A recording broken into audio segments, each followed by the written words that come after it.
Hello, good evening. Finally. So we are a little later this evening, but welcome to the Wild Night studio. It's been a hell of a week. It's launch week for me, so it's been all go here at Wild Towers. I have just been back to back with lots of stuff going on. It's all very exciting stuff, but it's very busy nonetheless. So I have been editing up to the wire to bring you this evening's Wild Night, which is of course a conversation with Martin Jackson. We sat down on Tuesday evening to to discuss Forever Wild. We've been performing it now for nearly a decade, and as you can imagine, so many memories along the way. And yeah, we just wanted to basically have a bit of a trip down memory lane. Any excuse to eat cheese and drink wine. So yeah, we sat down and with the video, just let the video camera roll, and chatted. And about 3.5 hours later, we ran out of SD card. So I've spent the last 2 days editing it all together. So what I've got for you this evening is two segments. Basically, a bit where we're chatting about the beginnings of Forever Wild, and then a bit where we're chatting about some of the darker themes involved in the metaphor of the Red Riding Hood story. Now, if you want to see the full version, it will be put together and will be added to the YouTube channel. So, but that will probably happen after the launch, because I'm still up to my eyeballs. But yes, a longer version, not completely unedited, because some of it's unintelligible once the wine kicked in. So yes, a longer version with all of the silly banter will be uploaded to YouTube, and probably a couple of gag reels as well, because there are some absolutely classic moments. In fact, there's probably enough material for me to just do a gag reel of Martin belching. So yeah, that's what's taken me so long. I've just had to cut out all of that. However, without further ado, let's get on with the first segment. I'm going to mute my microphone here, and I'm hoping, after the trouble that we had last time with the sound, I hope that it doesn't knock out the sound completely. So if you are watching, please let me know that the audio is still good, and yeah, please comment. I will be here answering your comments, so feel free to mock, laugh along, ask questions, or just take the piss at the fact that Martin and I for any of you who know us, this is basically our friendship in a nutshell.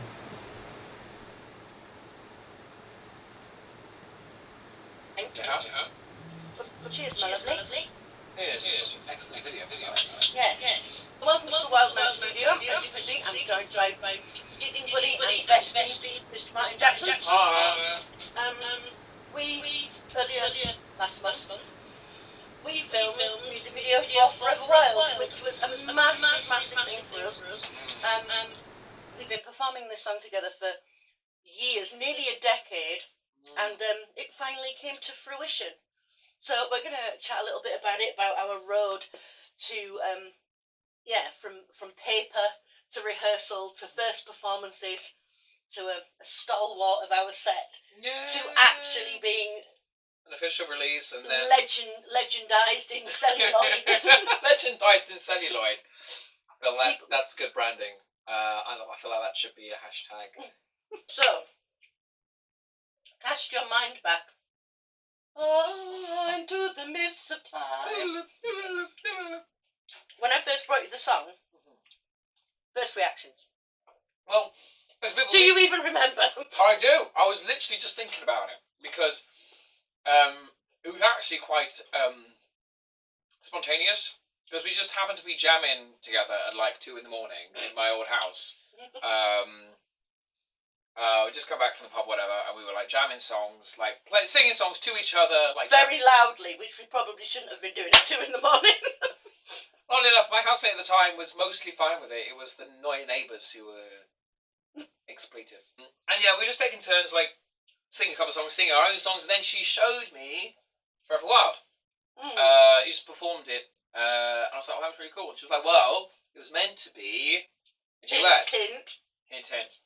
I remember sending you like just a typed out sort of document of the lyrics, like in highlight colours, in like you, me, both together. Yeah. Just a very basic. Here are the lyrics, and this is who sings which part. And then like the next time, because the first sort of memory that I have, now that you mentioned that, yeah, I do remember. It was like, oh, well, it's meant to be a duet. I'll send you the parts. Really nervous actually. Really? Well, in that kind of way of like, it's a really, it's a really kind of big and important song when you ask somebody to sort of collaborate in that way. Yeah, and I know that we'd been going on for probably about at least a year by that point about writing some big grunge masterpiece. Yeah, but being quite nervous, sort of going, yeah, it's a duet, and I want you to sing this because for me, as you know, I was coming back to music after sort of having a break and having a career. I've been working down in London for years and sort of doing the corporate thing and kind of stashed my musical career dreams like under a rock and gone, oh, yeah, and I'd come back to it and I was in that sort of having that second honeymoon with my musicality. And so coming back and going and finding someone who we clicked that chemistry musically just instantly all the time. I mean, still now. At the Sal, that's where we met, at the Sanitation Inn. At the Sanitation, open mic night, I was helping out Richie, because he's a good tech guy and he's really good at, but he's quite introverted. He doesn't like standing up and doing the talking to the crowd bit. So I was taking the names and things like that. And actually, when you walked in, you must have been like, what, 22, 23? 24 with this jacket on. To be honest, I didn't give you much of a second look. I thought, oh, another student-y dude. So I'd only been out of uni for 3 years. So. Only for 3 years. I don't know, I think just you definitely still had that aura at the time. Yeah. You were still sort of in that kind of confidence of, I don't know. I definitely saw a change in that from when I first met you playing the music that, like doing covers, to then, when I got to know you and you started performing. Do you know what I mean? Yeah, I was still breaking out of the Diet Martin shell. Have you heard referred to Diet Martin before? Martin Light. Martin Light, yeah, because like a long time before, I'd actually was still very shy, a bit like not very confident. Like I liked getting up and performing and singing and playing the guitar and stuff, but I don't know, still quite awkward and. But yeah. So in 2013, we both met at the Sal. Yeah, we both had a sort of mutual admiration for each other's performances. And this kid's got chops. You know what I mean? I was like, damn, girl, this kid can play. I think it must have been 12 because it was the end of 13. Yes. It must have been 12 at the Sal. Yeah. End of 13. Yes, the summer of 13 was when I wrote it. So I didn't see you again until after everything I'd done download. In the summer of 2013, and then going into that autumn. Yeah. Yeah, that's when it kind of it got fleshed out. It's 8 minutes of glory. Although I didn't realise it was going to be 8 minutes long. Well, sometimes you never do. Like, I've decided it's going to be long. It just happens to be the way it turns out. Yeah, and it's not something that you can cut. It's not something that. No, there's no filler. No, it's not like not a pop song, but it's not like something where you can take a couple of verses and repeat a chorus and make it hooksy and sort of streamline the lyrics to get the nuts and bolts.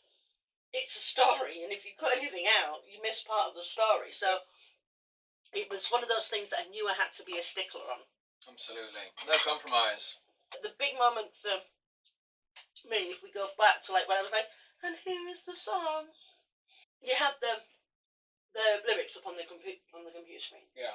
And I was like, okay then, well I'll just play it.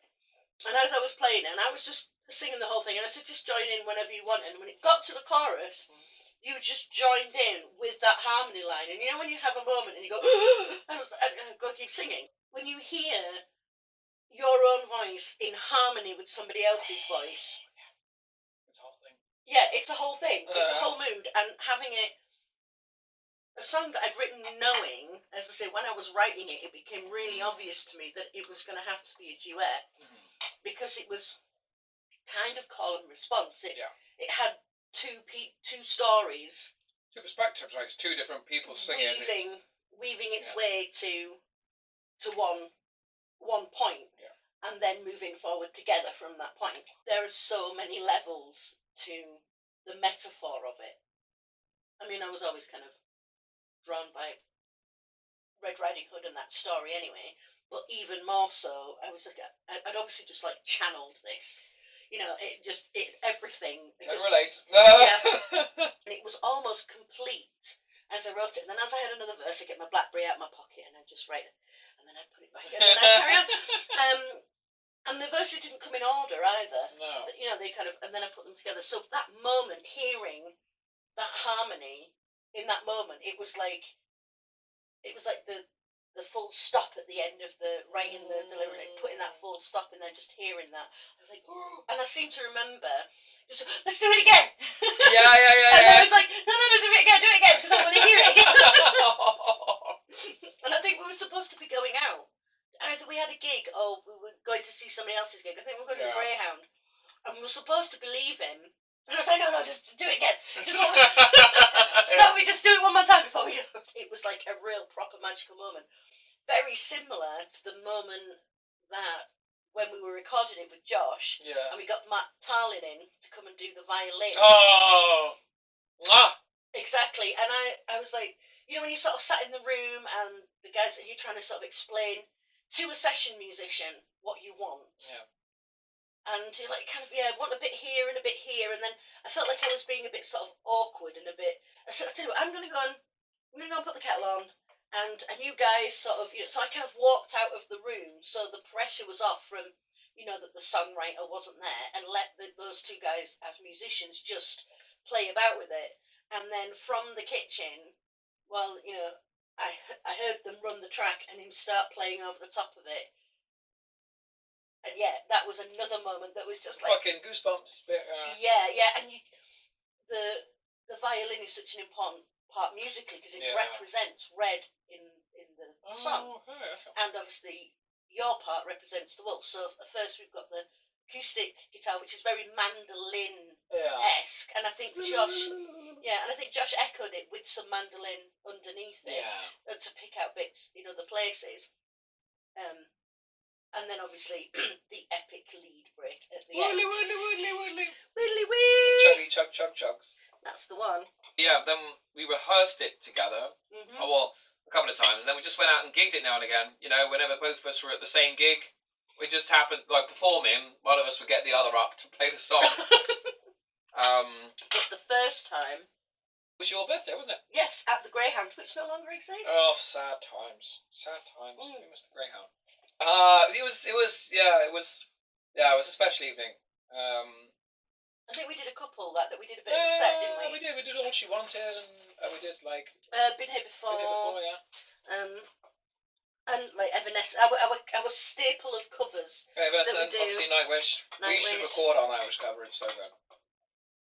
I'm going to hold you to that because it's on video now. Yeah. No, I've always wanted to record that cover because it's very good. No, do say so myself. And then obviously, you eventually recorded the album. Yes. Just in 2017, you recorded, wasn't it? No, I think it was early 18 because it was released in the June of the 18. Oh, so it was the same year.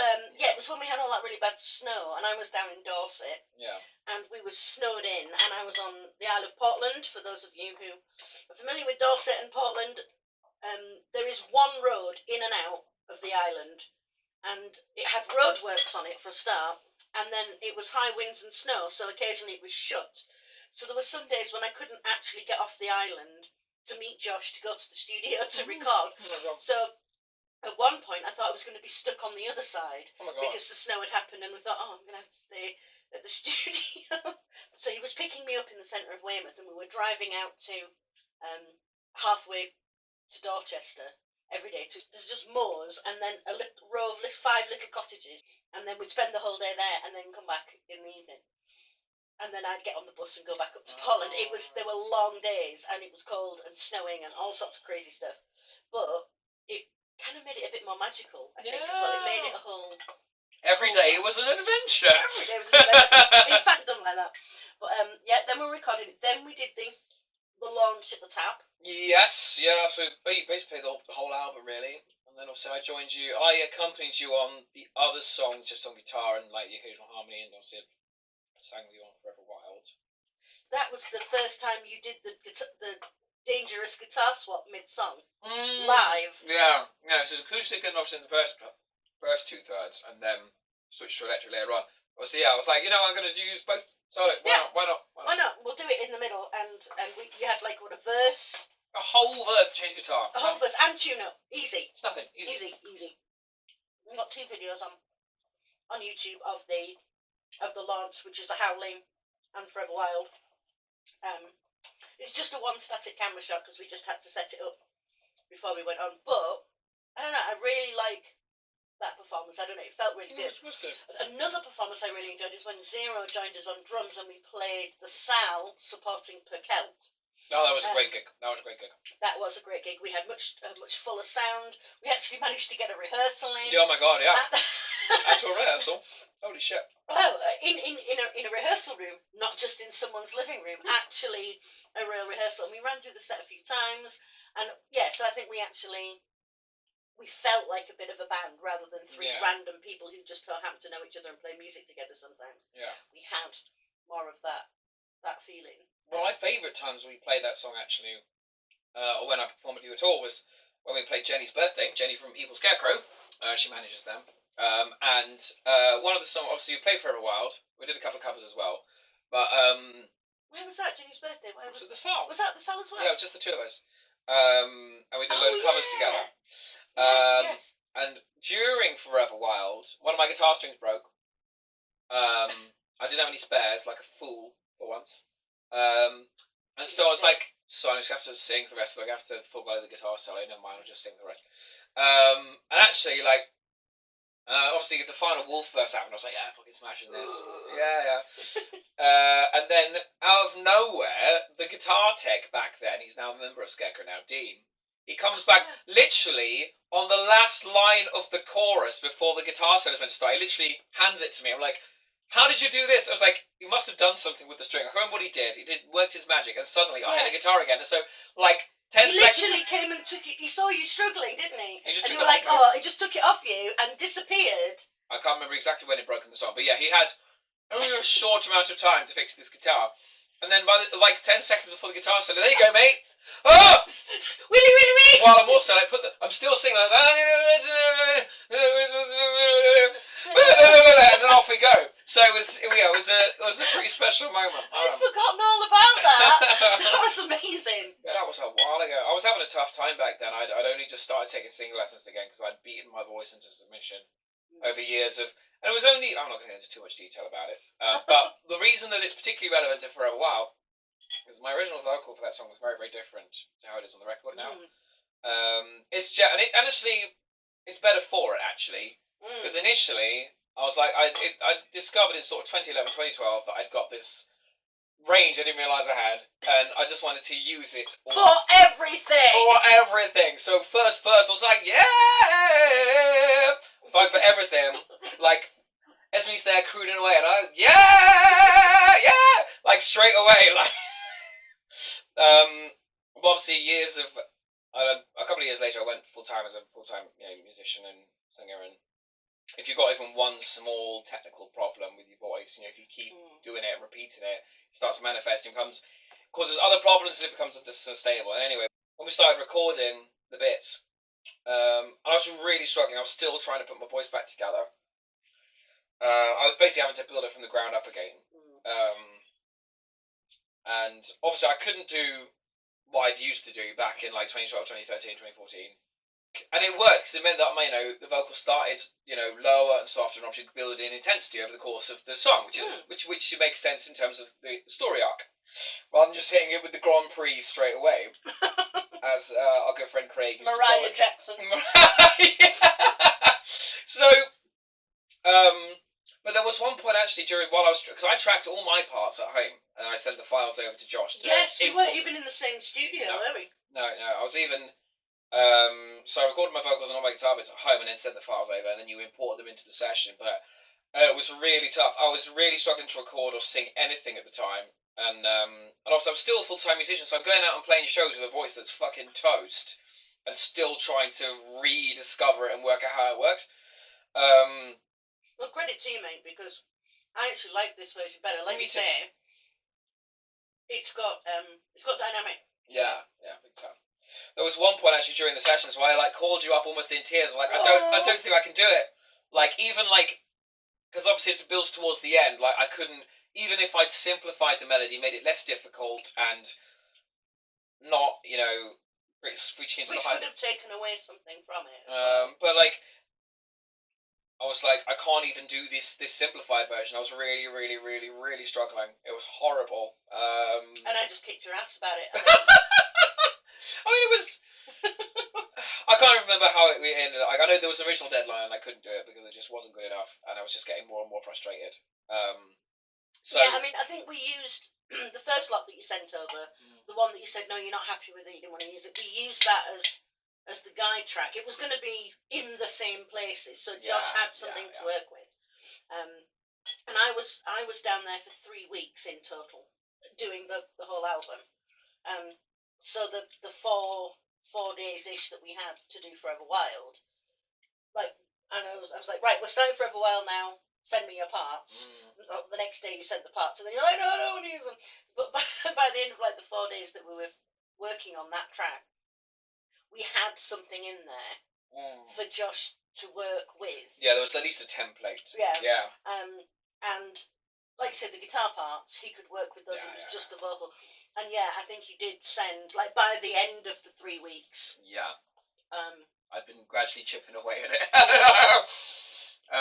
But the end result I was happy with. I mean, I know that now, 3 years later, with the retracked, I could sing it a lot better now. And I think actually I'm going to do some content where I do a video of both the final Wolf version chorus, just isolate guitar and vocal, and then I'm going to do guitar solo as well. So it's people can see how it's played and stuff. Probably all know that Josh plays almost everything on the album. Yeah. Obviously you've got your vocals and acoustic guitar. Yeah, so anything that's vocals and acoustic guitar is me, and then some of the percussion and random kind of, claps and things, crazy stuff like that. But every other instrument, including some other acoustic guitar to fill in the gaps. Mandolini bits, bass, drums. Obviously you've got, what's his face to do the violin? Matt Tarlin on violin and viola. I think in Circle, I think he used a viola, so it was a little bit deeper. Or was it the other way around? Yeah, but he used both the violin and the viola.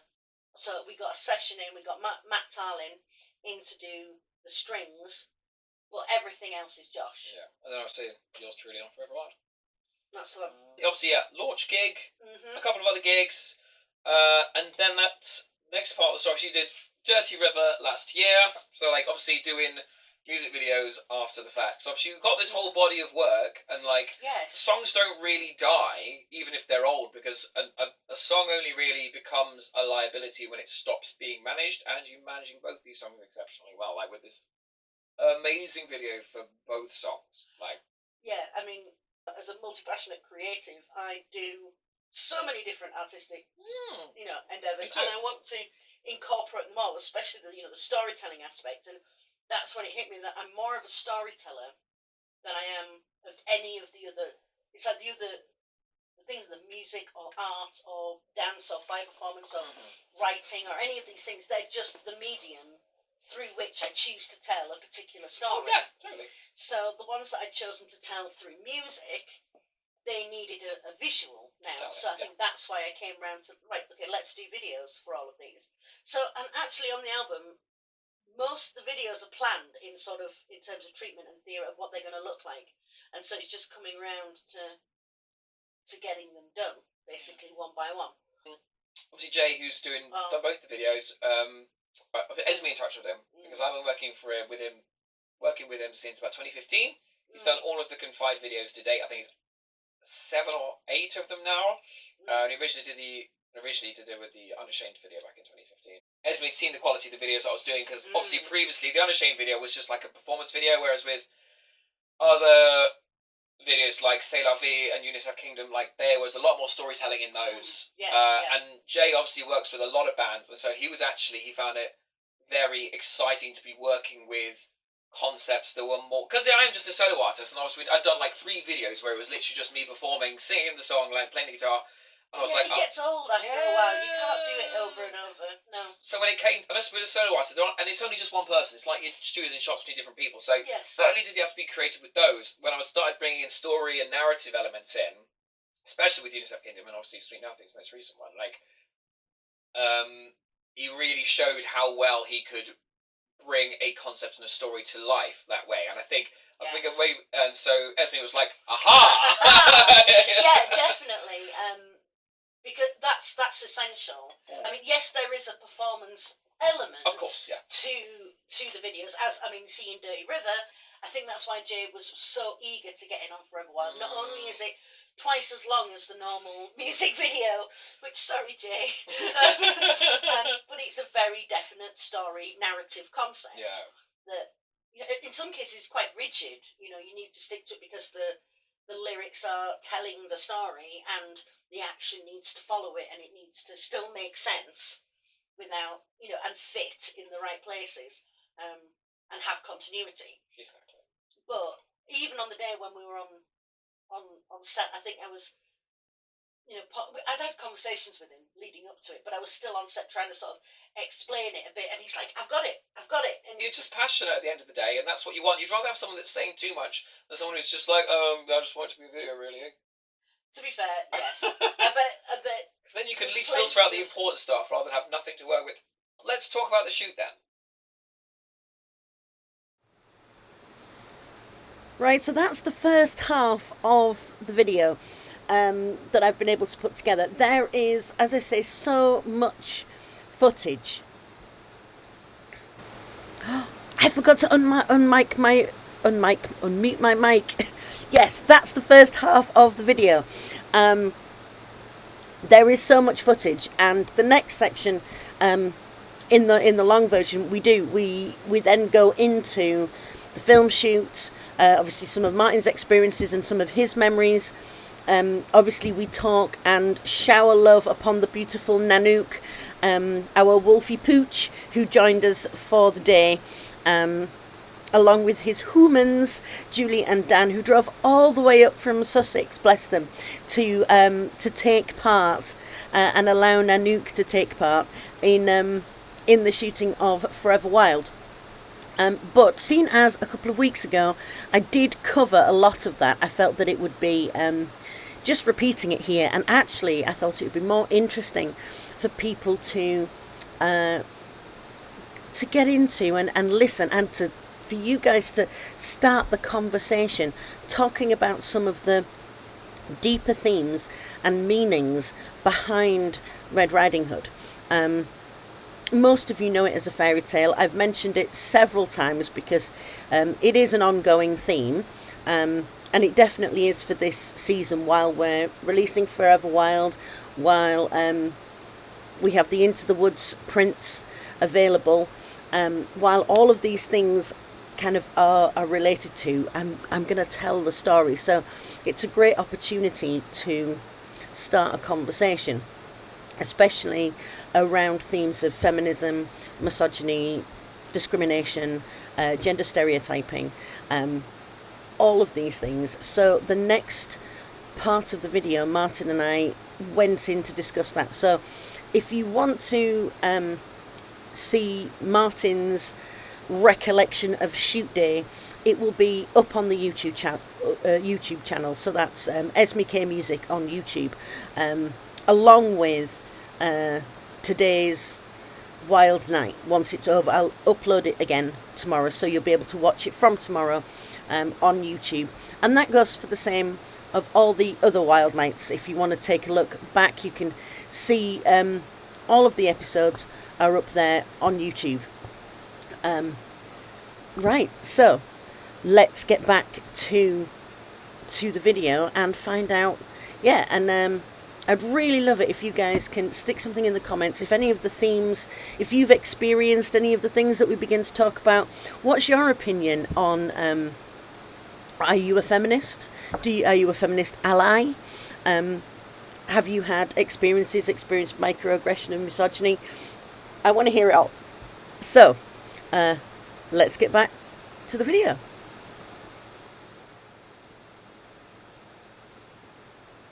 We're all set. We're back. We're back. We have churros. Oh yeah. And backup cookies just in case it's not enough. Yeah, we always need emergency cookies. So one of the things that is super important, we have some amazing memories and some amazing experiences of performing, writing, rehearsing, surrounding and attached to Forever Wild. But there's a deeper meaning behind it. There was always a reason why I wrote it the way I did, why it doesn't follow the conventional or traditional, perhaps more familiar fairy story that people recognise, and why I have such a fascination and a connection to the Red Riding Hood story.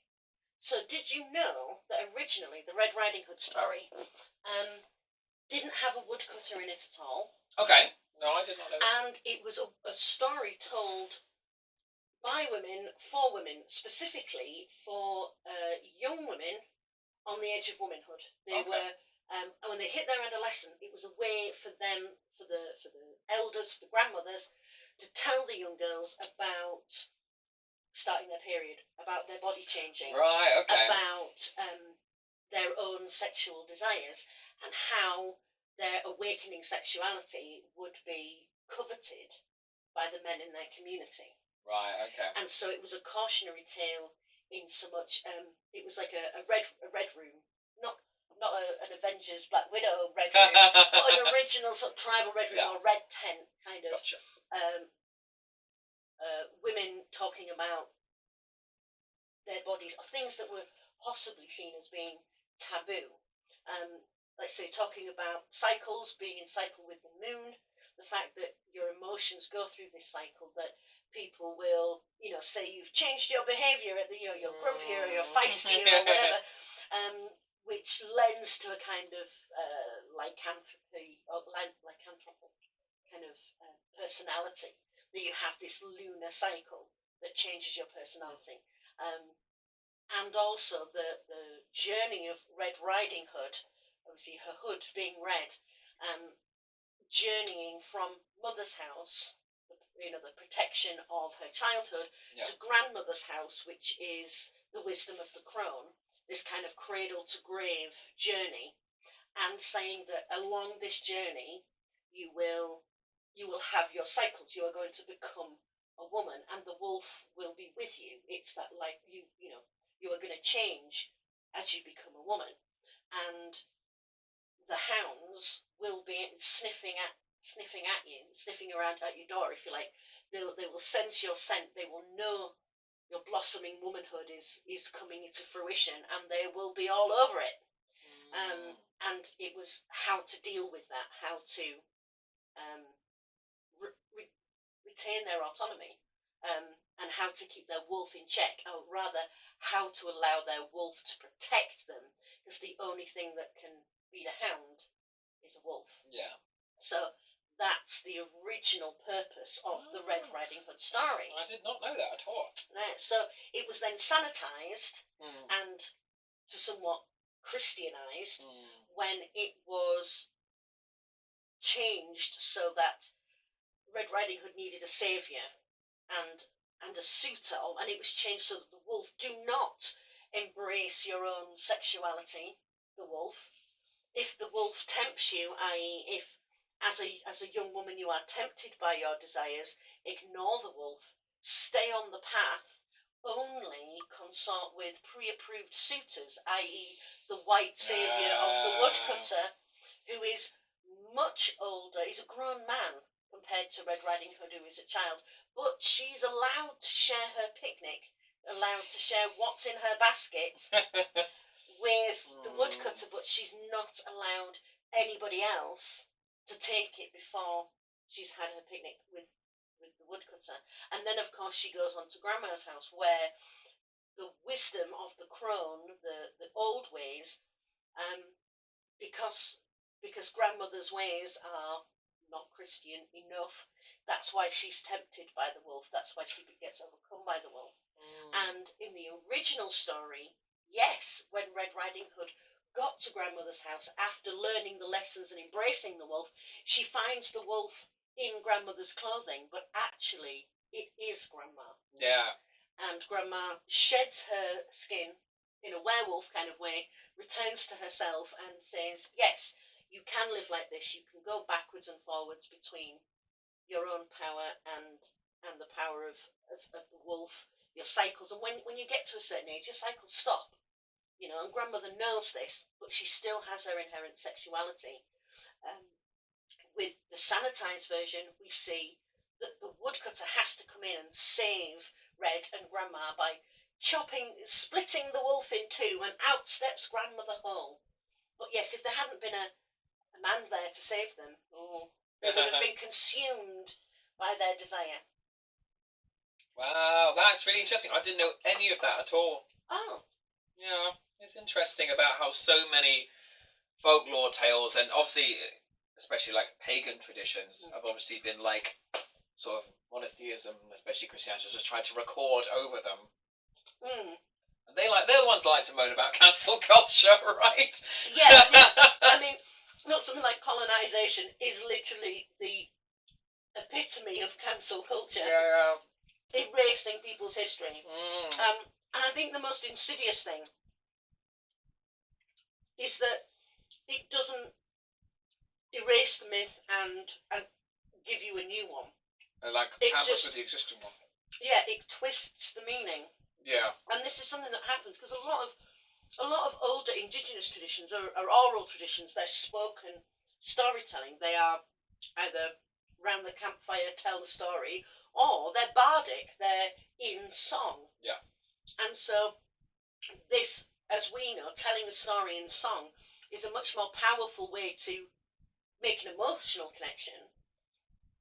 This fascinates me, and the fact that we see it right now, right up until today, we see women's autonomy being just eradicated. I mean, obviously, that's just talking about in the West, obviously, in like the Middle East and the Far East, women's rights, well, women don't even have like even the most basic rights that we take for granted, Yeah, and it's shocking, and as with anything, it has to be stated, we are obviously coming from a place of privilege. We understand that, we accept that, but we can also speak from lived experience. Me personally, as a woman, as someone who is a survivor of sexual assault, who is someone who has had a lot of these experiences and first-hand experienced the microaggressions that from men because of their perceived entitlement.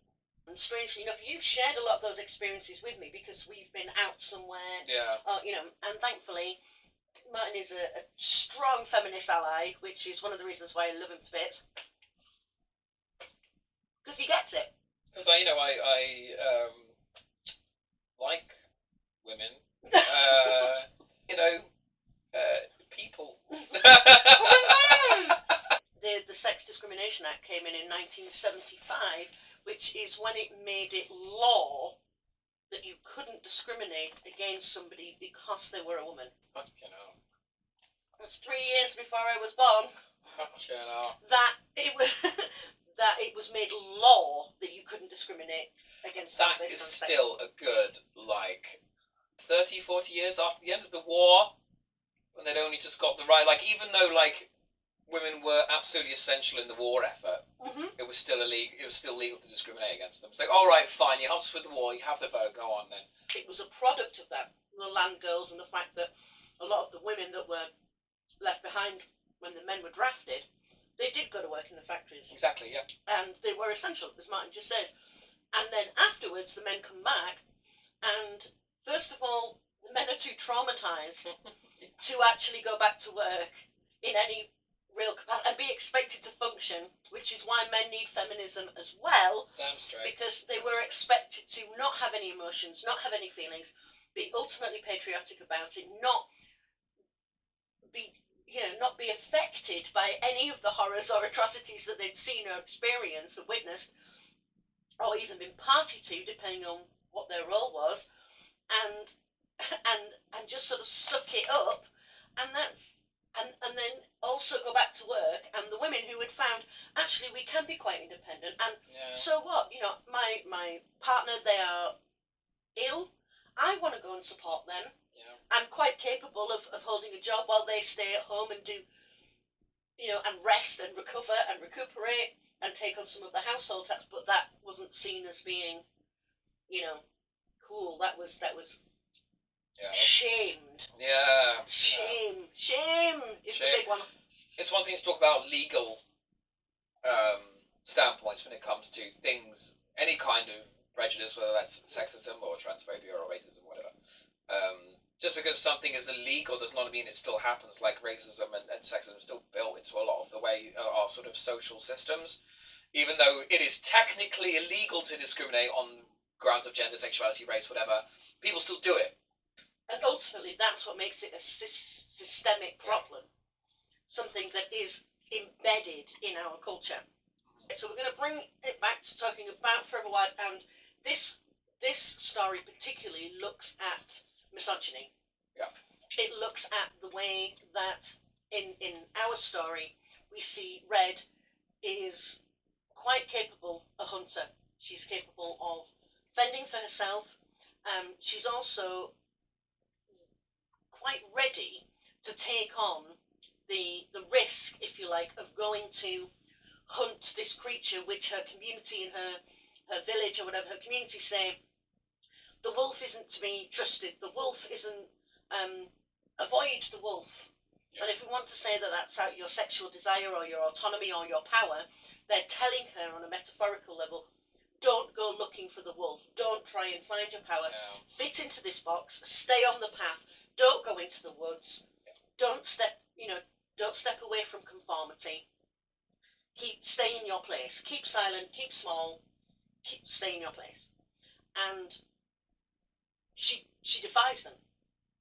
And so, to teach her a lesson, we have a man from the same community, in our video played by the woodcutter, or represented in the story by the woodcutter, not explicitly called the woodcutter in the lyrics. It's referred to as the hounds of men, which you could say would be like an animal chasing, setting the dogs after someone, that kind of metaphor, or actually that more of a personality trait, as we said before, that kind of sniffing out their predatory, yes, not as noble or as spiritual as a wolf. That domesticated, slaved and tamed, I believe is your line, isn't it? Yeah, the slaved and the tamed, hounds of men chased her. He threw his head back to the sky. He just can't believe this is going to happen. Yeah. And that's where the wolf realises that he needs to intervene, he needs to protect her, he needs to show himself, whether you take that as the fairy story aspect or the narrative aspect where the wolf comes to her rescue, or whether you take it the more metaphorical, which is the one that I like, as her power comes forth. Yeah. She reveals her power, she embraces her autonomy. We have the woodcutter following her into the woods and we actually said that to Chris in the while we were shooting. You're going to teach her a lesson. This rhetoric. Yeah, it's really like the sort of toxic traditionalist sort of like this. It's a woman stepping out of line. You're here to teach her a lesson. Come back. You're trying to be something. We've got this set, defined way that you're supposed to be, and if you're throwing out of line, so we need to fucking sort you out. And if you won't conform, well, we better then we're going to take it out on your body. We're either going to assault you physically or sexually, or we're going to abuse you mentally and emotionally in order to keep you in your place. You are to be somebody's wife. You are to be just defined by being a wife and a mother, and not being defined by your own personality or who you are, or your desires or your wants in life. And sadly, and I'm sure you know plenty of people, I know I do, particularly my older female relatives, that has been their life. You want to be a scientist or like architect or engineer or literally anything. Like or have a career that wasn't defined by rigid gender roles. Just saying that you can be a seamstress, or you can be a waitress, or you can be, something domesticated, but you can't, like say, be an architect or a scientist or something that is defined by a male stereotype. Or even be in a workplace. And you often see, like when you see a powerful businesswoman, especially sort of in the 80s, where it was beginning to turn, I think, but you get then characters. But if we take that stereotype of a woman who wants to be successful in a male-oriented or male-dominated space, you have to be less emotional. You have to dress in a certain way that isn't going to get you objectified, but isn't going to get you. You need to be noticed enough through the male gaze, but not too sexy that you're. It's that Madonna Hall. Well, you can never really win, I guess. No, like you can't.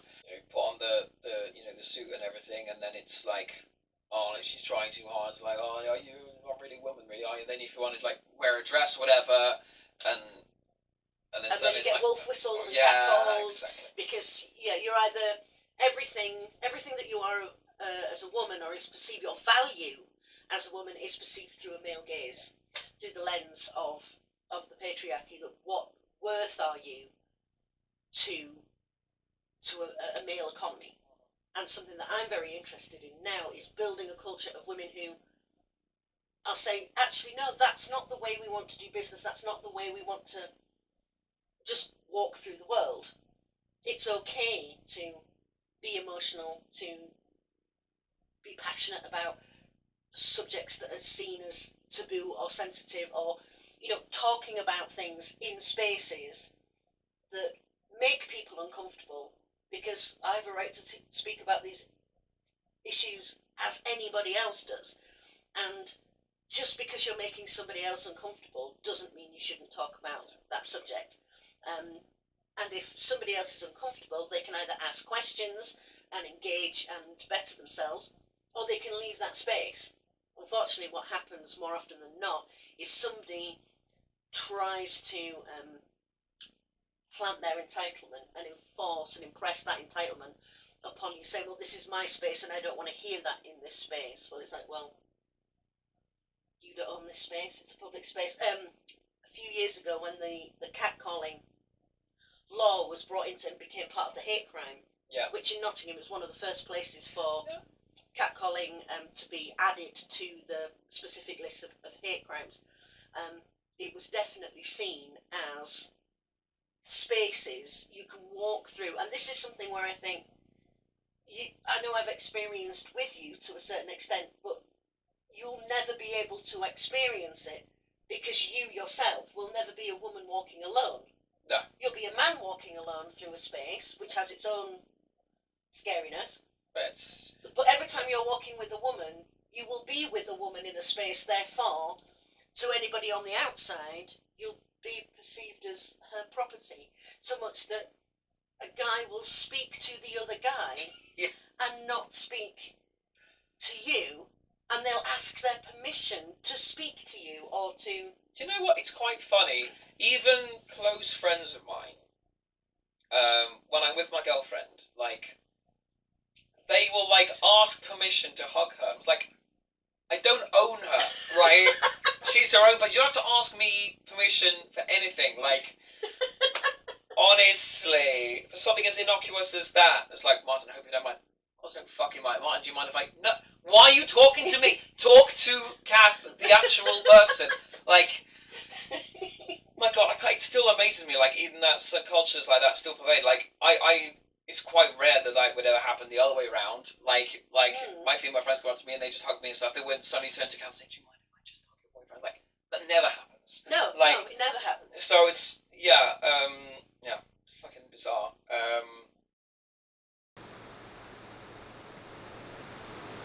Sadly, that's where we ran out of SD card. I think we were chatting for a little while after that before we realised that the camera had gone dead. However, before that, there are a few sections in there where we raise the subject of Maggie Thatcher and is she a feminist icon or not. We cover a couple of anecdotes about when women are with men in public spaces, and it's assumed that and people automatically, shop assistants and people like that automatically will speak to the male in a male-female couple when two people are out, whether they are together as a couple or whether they're just two friends together. It will be assumed that they are a male-female hetero romantically involved couple, and the man will be addressed, or whoever's presenting male will be addressed over the woman, including a couple of anecdotes from visiting music shops and being ignored, even though I'm the guitarist, or being on tour and being saying, are you the groupies, when you're actually the band. All of these kind of assumptions that are made, which we found very interesting. Same as what I was saying before, there was lots. There's like a whole 3.5 hours, and there's no way I could put it all up here tonight, but I have given you just a snippet of the conversation that we had, and some of the things that we managed to cover in over the evening, and as I say, the longer versions and some silly outtakes will also be uploaded to YouTube channel SMK Music, sort of over the holiday period. Obviously I'm busy with the music video launch, because I have seen the music video now. Oh my goddess, it is epic. Once again, Jay Hillier has just blown my mind, and so once again, a massive thank you to everybody who was involved. Obviously Martin, Chris, Nanook and his humans, and of course the fantastic Jay Hillier, who's been putting it together, and as we speak is working on tweaking that final edit just to really make sure we give you all the feels when you see it on Tuesday. So remember, this coming Tuesday, it's only like 3.5 days away now. It's Friday night, so that's Saturday, Sunday, Monday, and then that's it. Then it's Tuesday, then it's the day. So at midday on Tuesday, it will premiere on the YouTube channel. Okay, so before that, probably about 10:30, I'm going to come on and do a live. So all the activity on Tuesday is going to happen on my music page, on the Facebook page on SMK Music. So need to make sure that you're over there, that you are liked and followed over there, and also don't forget to subscribe to my YouTube channel. So if you subscribe and you hit the bell, it means that you will get a notification when it's about to premiere. So like, it'll give you a countdown. It'll say 5 minutes to go, and you'll get a notification through your YouTube notifications. It will come to your phone, and you can be like, cool, I'm not going to miss it. It means that you get to see it as it happens and be one of the first to see it. You're not waiting. There's not going to be any spoilers.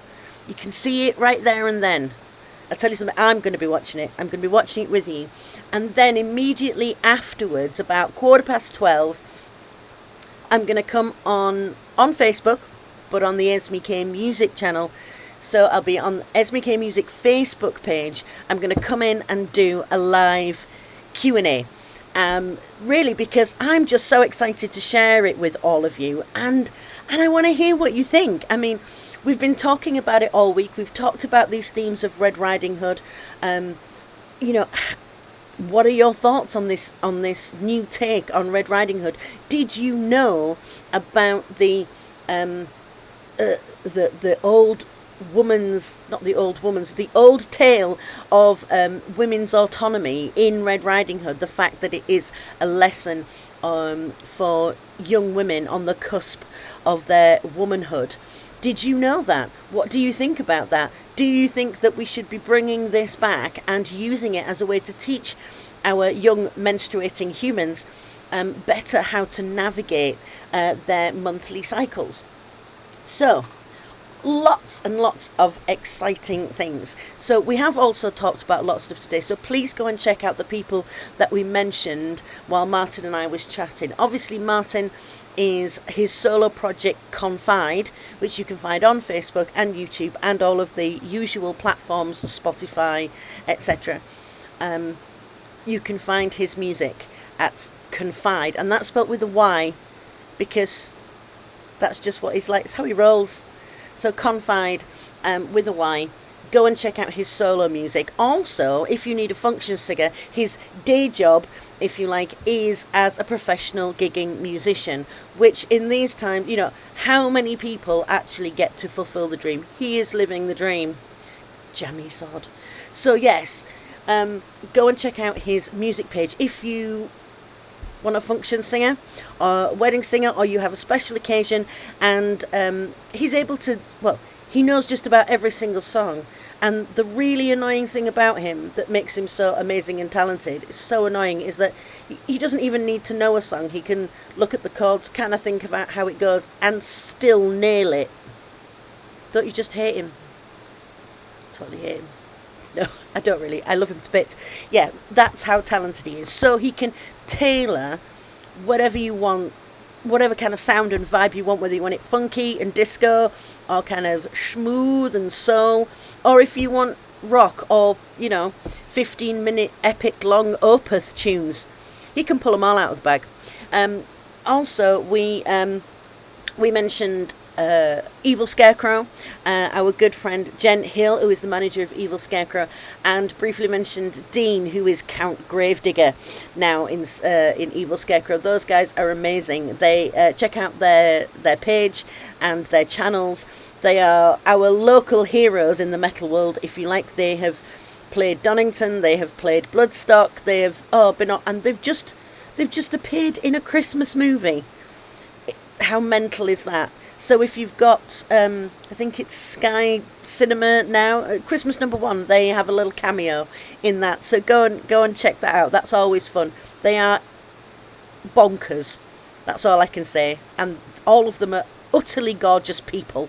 So yes, Evil Scarecrow. And of course we mentioned the recording of Forever Wild, which happened at JGE Studios in Dorset. Engineered, arranged, produced by another epically talented multi-musician, multi-instrumentalist, Josh Elliott, who is also the lead guitarist for the Dolmen. Again, very talented, multi-instrumentalist, can play the drums, can turn his hand to just about any instrument he chooses to pick up. Very talented, very charismatic, and beautiful singing voice too. He actually does a few of the random backing vocals on Forever Wild. See if you can spot where they are. So I think that's about it from me. But yeah, make sure you're subscribed to all the channels. And basically now we're just on the final sort of 72-hour countdown to the release of Forever Wild.